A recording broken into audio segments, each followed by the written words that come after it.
பார்த்ததுண்டா இந்த நாடு பார்த்ததுண்டா நாடு பார்த்ததுண்டா இந்த நாடு பார்த்ததுண்டா. வணக்கம் பச்சை தமிழர் நேயர்களே, இன்னைக்கு நம்முடைய அரங்கத்திற்கு மெர்லின் பாக்கியராஜ் அவர் வந்திருக்கிறார்கள். நாடார் சமுதாயத்தை சேர்ந்தவர். பொதுவாக நாடார் சமுதாயத்தை பொறுத்தளவு பெண்கள் வெளியே வரமாட்டாங்க, வெளியே அவங்க குடும்பத்தில் விட மாட்டாங்க. ஆனா அதையெல்லாம் மீறி இப்ப பாத்தீங்கன்னா ராஜேஸ்வரி பிரியா இருக்காங்க, ராணி நாடார் இருக்காங்க, விஜயா சந்திரன் இருக்காங்க, கவிதா காந்தி இருக்காங்க, கமலிகா இருக்காங்க. அந்த வரிசையில இப்ப மெர்லின் பாக்கியராஜ் அவங்களும் இப்ப சமுதாயத்துக்காக பெண்களுக்காக நிறைய பிரச்சனைகளை கையில் எடுத்து அவங்க நிறைய பண்ணிட்டு இருக்காங்க. அதை பத்தி இன்னைக்கு அவங்கள்ட்ட கேட்போம், வாருங்கள். வணக்கம். வணக்கம். வணக்கம்னா வணக்கம். நல்லா இருக்கேன், நீங்க நல்லா இருக்கீங்களா? நல்லா இருக்கேன். இப்ப நீங்க பனங்காட்டுப்படை கட்சியில மாநில மகளிர் அணி தலைவியா இருக்கிறீங்க. ஆமா. நீங்க ஒரு குடும்பத்தை சேர்ந்த ஒரு குடும்ப பெண். ஆமா. பொதுவா நம்ம சமுதாயத்துல பெண்களை வெளியே விட மாட்டாங்க. ஆமாங்க. அரசியலுக்காகவும் சரி, சமுதாய பணிக்குனாலும் சரி, கண்டிப்பா பொது வாழ்க்கைக்குனாலே கொஞ்சம் அலோவ் பண்ண மாட்டாங்க. கண்டிப்பா. ஆனா நீங்க அதையெல்லாம் மீறி இன்னைக்கு சமுதாயத்துல மக்களுக்காக ஏதாவது செய்யணும், ஏதாவது சமுதாயத்துக்கு பெற்றுக் கொடுக்கணும், அந்த வகையில நீங்க வெளியே பனங்காட்டுப்படை கட்சியில மாநில மகளிர் அணி தலைவியா இருக்கீங்க. கண்டிப்பா. அது எப்படி அவங்க குடும்பத்துல ஏத்துக்கிட்டாங்களா? ஏத்துக்கல, இன்ன வரைக்கும் ஏத்துக்கல.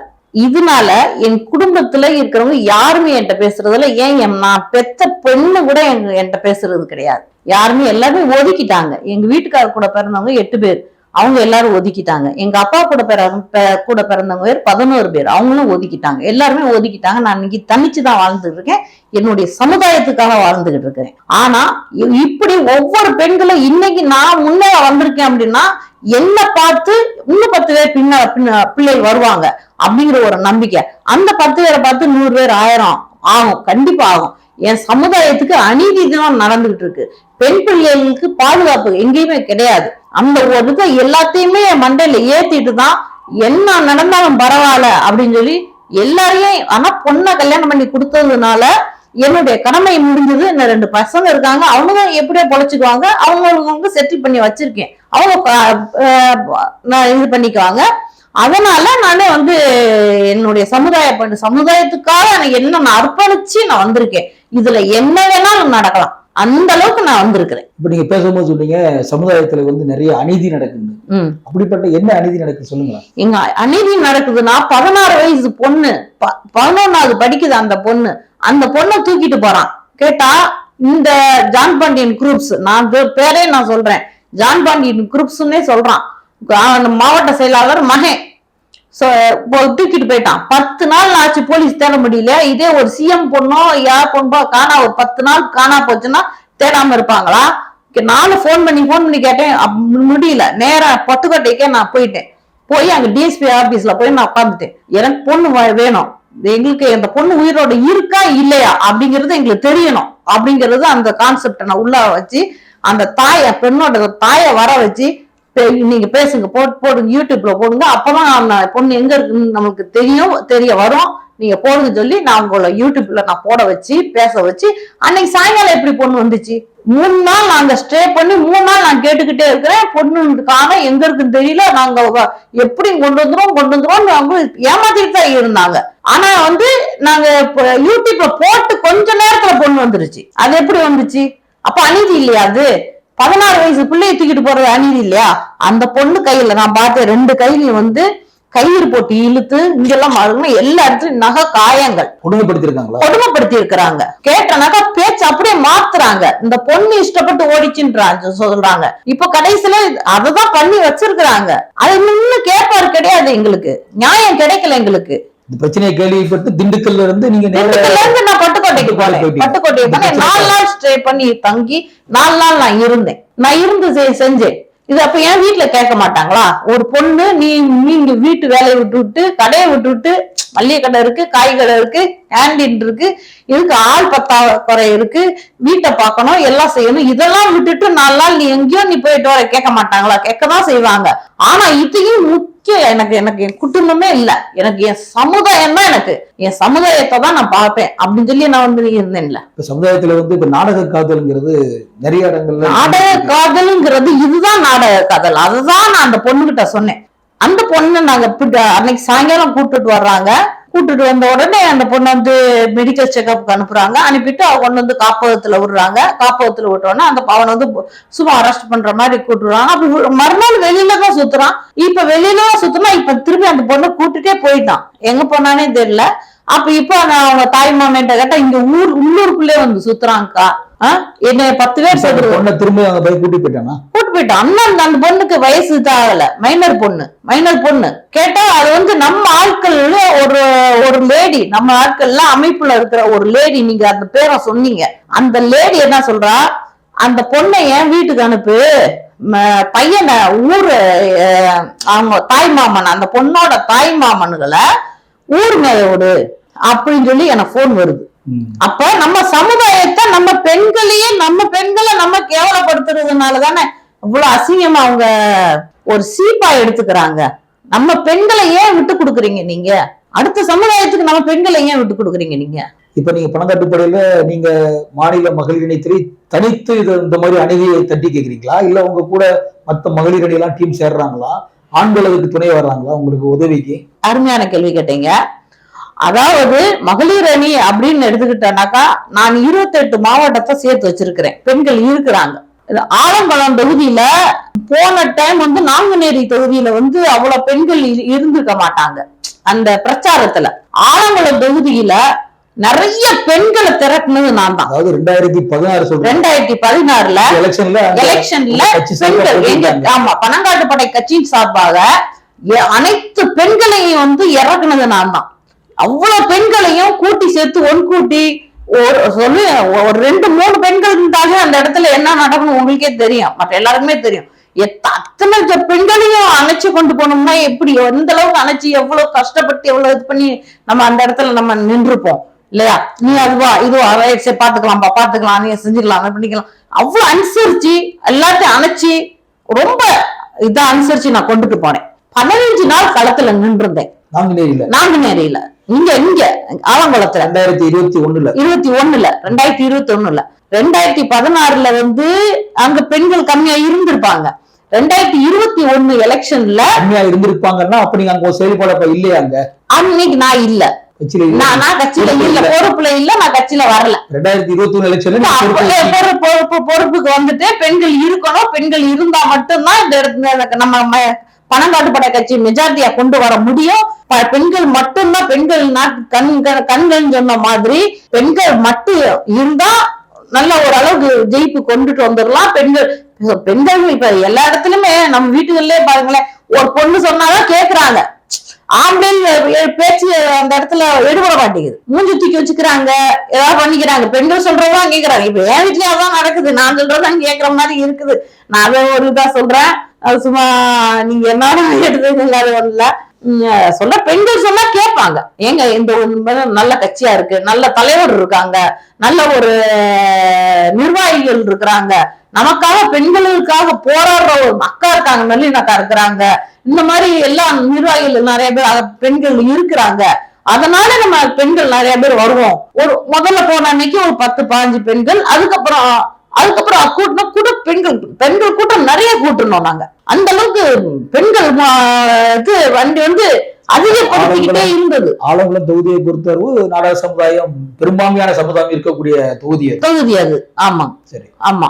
நான் அந்த நாடார் சமுதாய தொகுதியில் வந்து அந்த இடத்துல பூங்கோதம்மா எதிர்த்து நின்று பேசுவாங்க. என்னன்னு பேசுறாங்க, நான் உங்க வீட்டுக்குள்ள வந்திருக்கிறேன் அப்படின்னு சொல்லி பேசுறாங்க. இந்த சைடு போய் சொல்றாங்க, நான் உங்க வீட்டு மருமகா வந்திருக்கேன்னு சொல்றாங்க. அப்ப என்னையா நடக்குது? மருமகன்றாங்க, புள்ளன்றாங்க, என்னையா நடக்குதுன்னா அது அவங்க திருமணம் அந்த மாதிரி பண்ணிருக்காங்கன்னு சொல்லி சொன்னாங்க. ஆனா நாங்க சொன்னது நாடார் ஓட்டு நாடாருக்கு, அது பனங்காட்டுப்படை கட்சிக்கு அப்படி சொல்லி நாங்க கம்பீரிச்சுதான் நாங்க அந்த இடத்துல நாங்க பேசணும். அந்த இடத்துல நாங்க பிரச்சாரம் பண்ணணும்னா வெறித்தனமா பிரச்சாரம் பண்ணணும். இல்ல இவ்வளவு கட்சிக்காக இவ்வளவு உழைக்கிறீங்க, உங்க வேட்பாளர் வெற்றி பெறணுங்கிறதுக்காக நீங்க பல நிறைய உங்க எமோஷன் எல்லாம் காட்டுறீங்க. ஆனா நிறைய சமூக வலைத்தளங்கள்ல உங்களுக்கு எதிர்ப்பு நிறைய இருக்குது. நிறைய எதிர்ப்பு. போன் மேல போன் வந்துகிட்டு இருக்கோம். அக்குறமா ராத்திரி 11 மணிக்கு பேசுவான். பெண்களை விட ஆண்கள் போன்தான் உங்களுக்கு அதிகமா வருது. அதை நான் சமூக வலைத்தளம் கூட நீங்க நிறைய பேசிருக்கீங்க. கான்வர்சேஷன் கூட நான் கேட்டிருக்கேன். கண்டிப்பா ஆண்கள் தான் அவளை வந்து நிறைய மிரட்டுற மாதிரி எனக்கு தோணுது. அதெல்லாம் எப்படி சமாளிக்கிறீங்க? அதாவது எனக்கு வந்து சின்ன வயசுல இருந்தே பயம்னா என்னன்னு தெரியாம எங்க அப்பா வளர்த்துட்டாங்க. பயம்னா என்னன்னு தெரியாது. பயம்ங்கிறது வந்து வாழ்க்கையில வந்து பயம் அப்படிங்கறது வந்துருச்சுன்னா நீ தோத்துட்ட, எல்லாத்துலயுமே நீ தோத்துட்ட, வெற்றி பெற முடியாது அப்படின்னே அப்பா எனக்கு வளர்த்தது. ஆனா இதுல வந்து சில விஷயங்களை வந்து சொல்ல போனோம்னா, எப்பா இந்த பாருங்கப்பா இந்த ஜாதிக்கார நல்லா இருக்கான்ப்பா. சில ஒரு சமுதாயங்களை குறிப்பிட்டு நான் சொல்லுவேன், எப்ப இவன் நல்லா இருக்கான், அவன் நல்லா இருக்கான், இவன் நல்லா இருக்கான், ஏப்பா இவ்வளவு பணம் வச்சிருக்கோமே, நீங்க நம்ம ஏன்பா இப்படி இருக்கோம், நம்ம ஒரு திண்டுக்கல் மாவட்டத்துல இருக்கிறோம், நம்ம இப்படி இருக்கோம், இவ்வளவு இப்படி ஏன்பா நம்ம இப்படி இருக்கிறோம் அப்படின்னு நான் எங்க அப்பாட்ட நான் கேட்பேன். அப்ப எங்க அப்பா சொல்லுவாங்க, ஏம்மா பணம் வீடு கட்டலாம், எல்லாம் செய்யலாம், ஆனா இது நம்ம ஊரு கிடையாது, இது நம்ம புடைக்க வந்த இடம் அப்படின்னு சொல்லுவாங்க. அல்லப்பா நான் ஆட வந்த இடம் அப்படின்னு நான் சொல்லுவேன். எங்க அப்பா எனக்கு எங்க அப்பாவுக்கு ஆர்குமெண்ட் வரும், நான் ஆள வந்த இடம் அப்படின்னு சொல்லுவேன். அப்ப எங்க அப்பா சொல்லுவாங்க, அப்ப ஒரு சொந்த வீடு வாங்குங்க அப்படின்னு நான் சொல்லும் போது, எனக்கு ஊர் வந்து பிள்ளைவளை, திருநெல்வேலி, தூத்துக்குடி மாவட்டம் திருநெல்வேலி பிள்ளைவளையில வந்து சொந்த வீடு, சொந்த கல்லறை, சொந்த பெரிய ஜமீனோட மகன் பேரன் தான் எங்க அப்பா. ஜமீன்தார் ஜமீன்தார் பேரன் தான் எங்க அப்பா. அதனால என்னுடைய கல்லறை தோட்டம் எல்லாமே அங்க இருக்குது. நான் அங்கதான் நான் போயிருவேன், அங்கதான் என்ன அடக்கம் பண்ணணும், எல்லாமே எனக்கு அங்கதான், எனக்கு இங்க எனக்கு சொந்த வீடு தேவை இல்லை அப்படின்னு நிறைய. அந்த காலகட்டத்துல ஒரு மாசத்துக்கு 40 ரூபா தான் நெசவு நெஞ்சா சாப்பாடு. அவங்களுக்கு செட்டியார் அவங்களுக்கு நெசவு நெஞ்சா 40 ரூபா தான் மாசத்துக்கு. ஆனா எங்கப்பா வச்சிருப்பாங்க சாக்குல ரூபா இருக்கும். இது 10 ரூபாய் என்ன, 20 ரூபாய் என்ன, 100 ரூபாய் என்ன அப்படிம்பாங்க. சில்லறையெல்லாம் லக்கேஜ் போட்டு நாங்க பஸ்ல ஏத்துவோம். இன்கம் டேக்ஸ்காரன் வந்துட்டே இருப்பான். அந்த அளவுக்கு நாங்க கொடி கட்டி பறந்தால்தான் நானு. அப்புறம் கொஞ்சம் கஷ்டப்படும் போதுதான், ஏப்பா அவங்க அவ்வளவு பெரிய வீடு கட்டியிருக்காங்க, இவ்வளவு பெரிய ஒரு வயசு ஏஜுக்கு அப்புறம் தான் கேட்கும் போது எங்க அப்பா சொல்லுவாங்க, கெட்டாலும் மேன்மக்களே சங்கு சுட்டாலும் வெண்மை தரும் அப்படின்னு சொல்லுவாங்க எங்க அப்பா. அந்த வார்த்தைக்கு அர்த்தம் என்ன அப்படின்னு கேட்கும் போதுதான் எங்க அப்பா சொல்லுவாங்க, அதாவது நம்ம கஷ்டப்பட்டாலும் நமக்கு மேன்மக்களே அந்த வார்த்தைய மென்னி நாடாருங்கிற ஜாதிய நான் இப்ப சொல்றேன், நாடாருங்கிற ஜாதிய அழுத்தி அழுத்தி அழுத்தி அழுத்தி அழுத்தி இருக்கப்பட்டதுதான் என்னுடைய இது. இப்ப எனக்கு ஒரு பொண்ணு இருக்கு. என் பொண்ணை வந்து என்னுடைய அப்பாவோட அக்கா பேரனுக்கே கல்யாணம் பண்ணி கொடுத்துருக்கேன். அக்காவோட சொந்த அக்கா பேரனுக்கு தான் கல்யாணம் பண்ணி கொடுத்துருக்கேன். +2ல நல்ல மார்க் எடுத்திருந்தா, ரொம்ப நல்லா இருப்பான், நல்ல மார்க் எடுத்திருந்தா. அடுத்து காலேஜ் அப்படின்னா, ஏமா வேணாமா, இந்த ஊர் சரியில்லை, இது எனக்கு இந்த வம்பு வேண்டாம், வழக்கு வேண்டாம், உன்ன நல்லபடியா நான் உன்னை பார்த்து நான் உனக்கு கல்யாணம் பண்ணி வச்சு நல்லா பார்த்து நான் கல்யாணம் பண்ணி தர்றோமா, பெருசா பொண்ணு மாப்பிள்ள வரும் அப்படின்னு. இன்னைக்கு சென்னையில தான் கல்யாணம் பண்ணி கொடுத்துருக்கோம், பெரிய இடத்துலதான் கல்யாணம் பண்ணி கொடுத்துருக்கோம். நம்ம அந்த மேட்டர் அப்புறம் அவங்களுக்கு நான் அதை சொல்றேன். அது நம்ம அண்ணனுக்கு ரொம்ப ரிலேட்டிவ் தான் சொல்ல போனா, ரொம்ப சொந்தம், அண்ணனுக்கு ரிலேட்டிவ், ரொம்ப சொந்தம். இப்ப நீங்க திண்டுக்கல்ல இருக்கீங்க. இப்ப திண்டுக்கல்ல பொறுத்தளவு ஏற்கனவே அங்க வந்து ஒரு பெரிய சம்பவம் நடந்துச்சு ஒரு காலத்துல. ஆனா அங்க வந்து நாடார் சமுதாயம் வந்து விரல் விட்டு எண்ணிடலாம், குறிப்பிட்ட அளவுதான் இருக்கிறாங்க. கண்டிப்பா. ஆனா அந்த இடத்துல வந்து நாடாருக்கு சில மிரட்டல்கள் எல்லாம் நிறைய இருக்குது. அந்த இடத்துல இருக்கு. அந்த இடத்துல நீங்க ஒரு பெண்ணா இருந்து அந்த இடத்துல எப்படி சமாளிக்கிறீங்க? கரெக்ட், நீங்க சொன்ன. இப்ப அந்த இடத்துல பசுபதி பாண்டியனை கொன்ன நேரத்துல நான் இருந்தது அவங்க ஏரியால நாங்க வியாபாரம் பண்ணிக்கிட்டு இருந்தோம். நான் அவங்க வந்து ஏஜென்ட், கடலை மிட்டாய், சாக்லேட்டு, மிட்டாய் எல்லா இடத்துலயும் இங்க மும்பைல இருந்து எல்லாம் எங்களுக்கு சரக்கு வரும். 3 வேன் வச்சு 3 வேன் லைன். மாவட்டத்துக்கு நீங்க ஏஜென்ட், திண்டுக்கல் மாவட்டம் ஃபுல்லா ஏஜென்ட். 200 கடை வச்சிருந்தேன், கைவசம் 200 கடை வச்சிருந்தேன். நான் டிரைவர், நான் டிரைவர், எங்க அப்பா சப்ளையர். நாங்க 2 பேர் தான். ஆமா, 2 பேரும் நல்ல வியாபாரம். இது போல ஒரு தனியார் ஒரு ஸ்கூல்ல வியாபாரம் பண்ணிக்கிட்டு இருக்கோம். அது ஒரு கேண்டீன் மாதிரி வச்சு இது பண்ணிட்டு இருக்கோம். ஆனா வந்து வியாபாரத்துல வந்து எங்க வண்டி உள்ள வந்துருச்சுன்னா அந்த கொம்ப உள்ள வந்துட்டாண்டா அப்படின்ற மாதிரிதான் இருக்கும். அவன் மதுரையில இருந்து வர்ற வியாபாரியெல்லாம் பிச்சுட்டு ஓடிடுவான். எங்க வண்டியை உள்ள இறங்குச்சுன்னா, அக்கா வண்டி வந்துச்சு, இங்க நான் இங்க வரும்போதே 10 கிலோமீட்டருக்கு அங்கிட்ட தெரிஞ்சிடும். அங்கிருந்து போற வண்டியெல்லாம் சொல்லிடுவாங்க, அவங்க வண்டி வருது, சின்னத்துறை நாடார் வண்டி வருது அப்படின்னு சொல்லி. எங்க அப்பா பேர் சின்னத்துறை நாடார், சின்னத்துறை நாடார் வண்டி வருது அப்படின்னு சொல்லி வண்டி வரும். வியாபாரம் பண்ணுவோம், நல்ல ஒரு வியாபாரம் பண்ணணும். அந்த மாதிரி இது பண்ணிருக்கோம். அந்த அந்த சம்பவம் நடந்துகிட்டு இருக்கிற அன்னைக்கு நாங்க அழகம்பட்டியில இருக்கிறோம். மேல பெரிய கொட்டை எழுத்துல சின்னத்துறை நாடார்னு போட்டிருக்கு எங்க அப்பா பேரு. அப்ப எல்லாம் அருவாளை தூக்கிட்டு வரோம், வண்டியை சுத்தி நின்று. அப்ப அவங்க ஒரு வியாபாரி விட்டுரு அவங்கள அப்படின்னு சொல்லி எங்களுக்கு ஒரு 1.5 கிலோமீட்டர் அளவுக்கு அவங்களே பாதுகாப்பு கொடுத்தாங்க. அந்த வண்டி போகட்டும், அந்த வண்டி போகட்டுன்னு சொல்லி சொன்னாங்க. சம்பவத்துக்கு அப்புறம் சம்பவம் நடந்த அன்னைக்கு நடந்ததுக்கு அப்புறம் அது அன்னைக்குதான் அன்னைக்கு நானு கட்சியில இல்ல. ஆனா நாடாருங்கிற ஒரு வெறி இருக்கும். இந்த இடத்துல வந்து எல்லாத்தையுமே சகஜமாவே நாங்க பழகுவோம். எங்களுக்கு வந்து அந்த ஜாதி கிட்ட பழகணும், பேசக்கூடாது, எந்ததுமே கிடையாது. யார்கிட்டயுமே எந்த வம்பு தம்பி எந்த இதுவுமே கிடையாது. ஆனா வந்தா விட மாட்டேன். அது வந்து எல்லாருக்குமே தெரியும். அது வந்து மெர்லின் ஏறிட்டாருன்னு அவளை ஒதுங்கி போயிரு, இல்லைன்னா வேணாம், உனக்கு பிரச்சனை உனக்கு அப்படின்றாங்க. எல்லாருமே சொல்லிடுவாங்க. வந்தா விட மாட்டேன். அது எப்பேற்பட்டவனாலும் நான் பிடிச்சிருவேன். வந்தா விட மாட்டேன். இப்ப வந்து நீங்க பழங்காட்டுப்படை கட்சியில இருக்கீங்க. இப்ப ஒரு தலைவர் அவங்க ராக்கெட் ராஜா வந்து 2024 சட்டமன்ற தேர்தல்ல கண்டிப்பா நான் தேர்தலில் போட்டியிடுவேன் அப்படிங்கிற மாதிரி ஒரு பேட்டியில சொல்லியிருந்தாங்க. அது எப்படி நீங்க அந்த வேலைகளை இப்பவே பார்க்க ஆரம்பிச்சிட்டீங்களா? இன்னதான் பேசணும், அது அண்ணனை பத்தி பார்த்து இனிமேதான் பேசணும். ஆனா அண்ணன் பேட்டி கொடுத்துட்டாங்க, ஆல்ரெடி சொல்லிட்டாங்க. 2024 நிப்பேன்னு சொல்லிட்டாங்க. சொன்னா கண்டிப்பா நான் அந்த ஃபீல்டு ஒர்க்கு நான் போயிருவேன், நான் எப்படியும் போயிருவேன். அது வீட்டு வேலையா அதான் எனக்கு என்னுடைய சமுதாயம், எங்க அண்ணன் ஜெயிக்கணும். நம்மால் ஒரு ஆள் உள்ள போயிட்டாங்க அப்படின்னாலே உண்மையிலே தமிழ்நாடு தலைகீழா மாறும். நான் உங்களுக்கு வாக்கு கொடுக்குறேன்.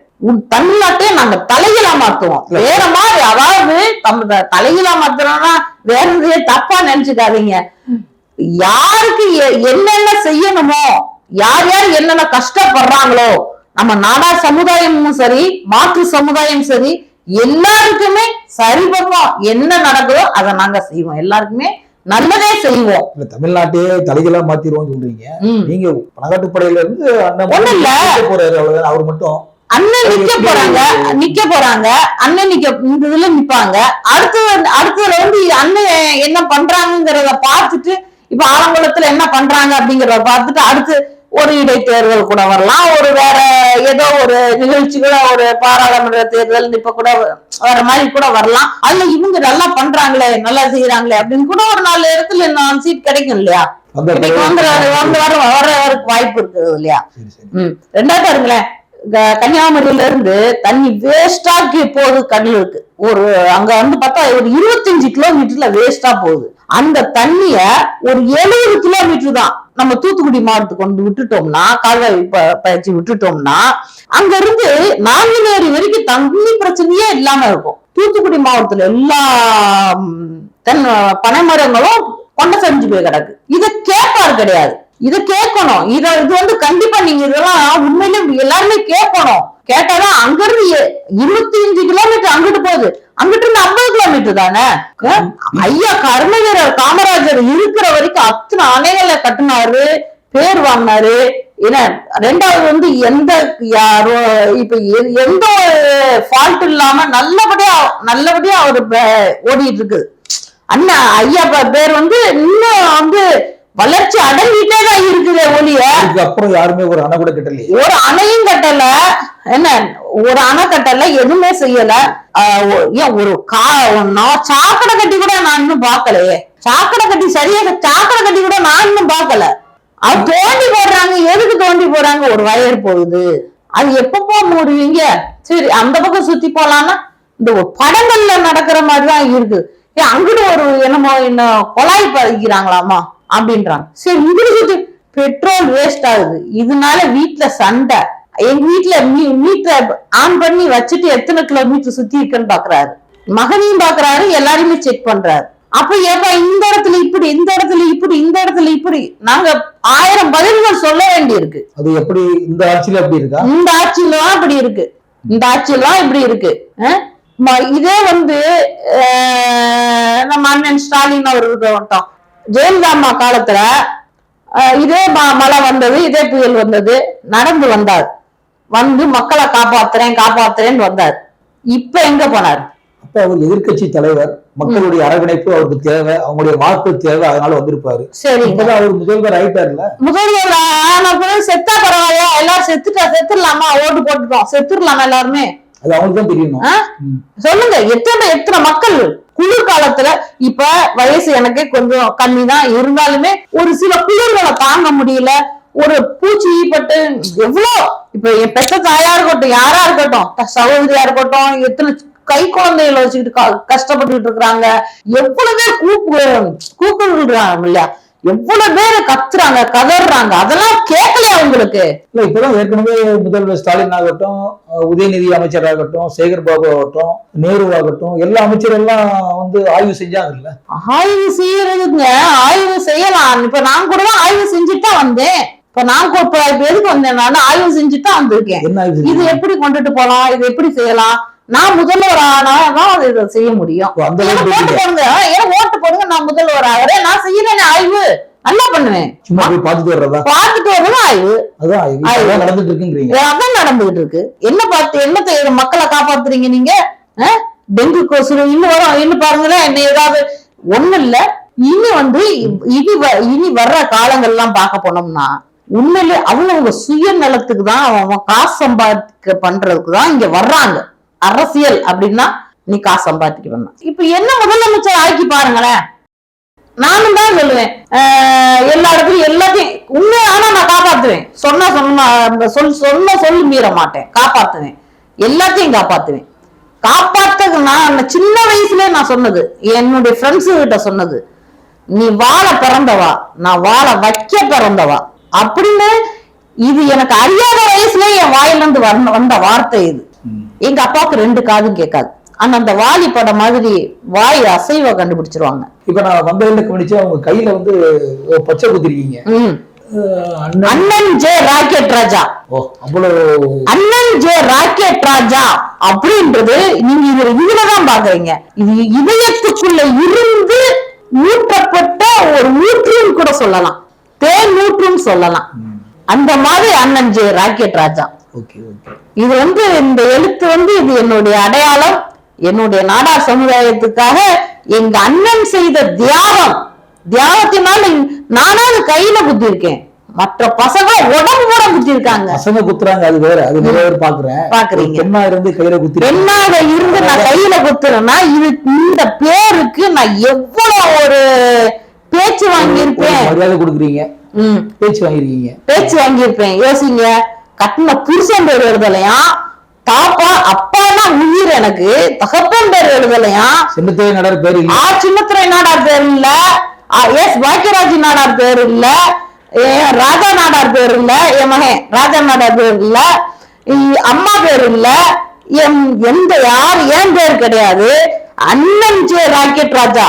சமுதாயத்துல ஒரு இது இந்த பேர் எதுக்காக அப்படின்னா, அண்ணன் சமுதாயத்துக்காக உழைக்கிறார். சமுதாயத்துக்காகனே, நம்ம சமுதாயத்துக்கு ஒரு பசங்களுக்கோ நம்ம சமுதாயத்துக்கு ஒரு பிரச்சனையோ அப்படின்னா அண்ணனுக்கு நம்மள மாதிரி இருக்க முடியாது. அதனால அண்ணன் அதனால பேசி இது பண்ணிட்டு இருக்கிறாங்க.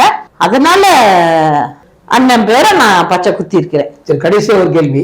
இப்ப நம்ம சமுதாய பெண்களுக்கு நீங்க என்ன சொல்ல விரும்புறீங்க? நம்ம சமுதாய பெண்கள் யாருக்கு பயப்படாதீங்க. நான் என்ன சொல்றேன்னா, யாருக்கும் பயப்படாதீங்க. ஒருத்தன் நாடக காதல் வருவான், நல்ல தங்கம்லாம் போட்ட மாதிரி இருக்கான், நல்ல தங்க எல்லாம் போட்டு புல்லட் வச்சிருப்பான், எல்லாம் வச்சிருப்பான், பார்த்தா நீங்க ரியல் ஹீரோன்னு நினைப்பீங்க. ஆனா அது நாடக காதல், நம்பாதீங்க. சமுதாய பெண்கள், ஒவ்வொரு பெண்களுக்கும் நான் சொல்ல வேண்டியது, ஒவ்வொரு வாலிப பெண்களுக்கும் சரி, எல்லாருக்கும் சொல்ல வேண்டியது, யாரையும் நம்பாதீங்க. நம்ம நாடார் சமுதாயம் மட்டும் நம்பி நீங்க வாங்க. நீங்க நாடார் சமுதாயத்துக்கு நீங்க நல்லது பண்ணணும் அப்படின்னு நினைச்சீங்கன்னா என் பின்னால வாங்க. அண்ணன் ராக்கெட் ராஜா அண்ணன் நம்மளுக்கு உறுதுணையா இருப்பாரு. அண்ணன் நம்மளுக்கு நல்லது செய்வாரு. கடவுள் வாய் அண்ணனை நான் வணங்குறேன். சரிங்க, ரொம்ப நன்றி. ரொம்ப நன்றிண்ணா, ரொம்ப நன்றி.